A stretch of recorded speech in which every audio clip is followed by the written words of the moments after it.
Hello everyone, আসসালামু আলাইকুম। আশা করি সবাই ভালো আছেন। আলহামদুলিল্লাহ, আমিও ভালো আছি। প্রনস বা চিংড়ি কার না পছন্দ? ছোট বড় সবার পছন্দ, আমারও ভীষণ প্রিয়। এই চিংড়ি বা প্রনস কম বেশি সব বাড়িতেই হয়ে থাকে। আজকে আমি শেয়ার করতে যাচ্ছি আমার বানানো প্রনস কারি, যা খুবই কম সময়ে অসম্ভব টেস্টি হয়ে থাকে। তাহলে চলুন শুরু করা যাক।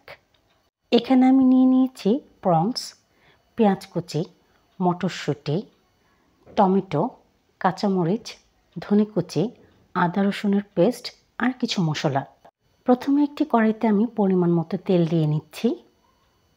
এবার এর মধ্যে আমি দিয়ে দিচ্ছি কুচি করে রাখা 4টি মিডিয়াম সাইজের পেঁয়াজ। এই পেঁয়াজগুলো যখন সামান্য পরিমাণে ভাজা হয়ে আসবে, কিছুটা যখন সফট হয়ে আসবে, তার মধ্যে আমি দিয়ে দিচ্ছি 1 চা চামচ করে আদা ও রসুনের পেস্ট। এই আদা ও রসুনের পেস্ট দেওয়ার পরে আমি মিনিটখানেক ভেজে নেব, যাতে করে তা থেকে কাঁচা গন্ধগুলো চলে যায়। Please to subscribe my channel and press the bell icon. তাহলে নোটিফিকেশনটি সবার আগে আপনার কাছে যাবে আর ভিডিওটি সবার আগে আপনি দেখতে পাবেন। এই পর্যায়ে এখানে আমি দিয়ে দিচ্ছি স্বাদ মতো লবণ, 1/2 চা চামচ মরিচের গুঁড়ো, 1 চা চামচ ধনের গুঁড়ো ও 1/2 চা চামচ হলুদের গুঁড়ো।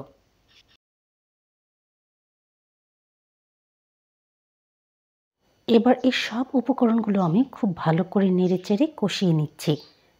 আর মশলাগুলো যাতে করে পুড়ে না যায়, তাই জন্য এখানে আমি সামান্য পরিমাণে পানি অ্যাড করে দিচ্ছি।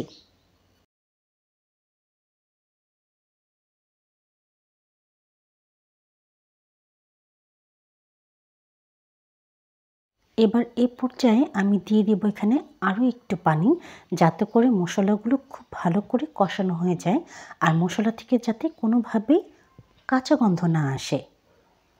আপনারা দেখতেই পাচ্ছেন আমার মশলাগুলো কিন্তু খুব ভালো করে কষানো হয়ে গেছে। এবার এই পর্যায়ে আমি দিয়ে দিচ্ছি এখানে প্রনস বা চিংড়ি মাছগুলো। এই মাছগুলোকে এবার খুব ভালো করে নেড়েচেড়ে মিশিয়ে নিচ্ছি মশলার সাথে। Please to subscribe, like, comment, share more and more. তাতে করে আমি খুবই মোটিভেট হয়ে যাই এবং ভিডিও বানানোর আগ্রহ অনেক বেশি বেড়ে যায়। আর এবার এখানে আমি একেবারে অল্প পরিমাণে একটু পানি দিয়ে দিচ্ছি, যাতে করে খুব ভালো করে মাছগুলো সেদ্ধ হয়ে যায়।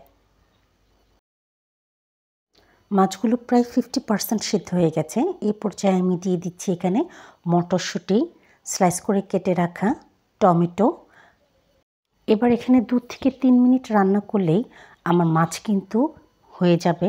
আর এখানে আমি ফ্রোজেন করা মটরশুঁটি ইউজ করেছি। আর লাস্টের এই পর্যায়ে আমি দিয়ে দিচ্ছি স্লিট করে রাখা 2টো কাঁচামরিচ। আর তারই সাথে এখানে আমি দিয়ে দিচ্ছি কুচি করে রাখা ধনেপাতা।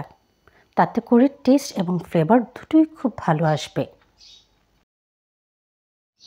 আমার কিন্তু রান্না প্রায় শেষের পর্যায়ে হয়ে গেছে।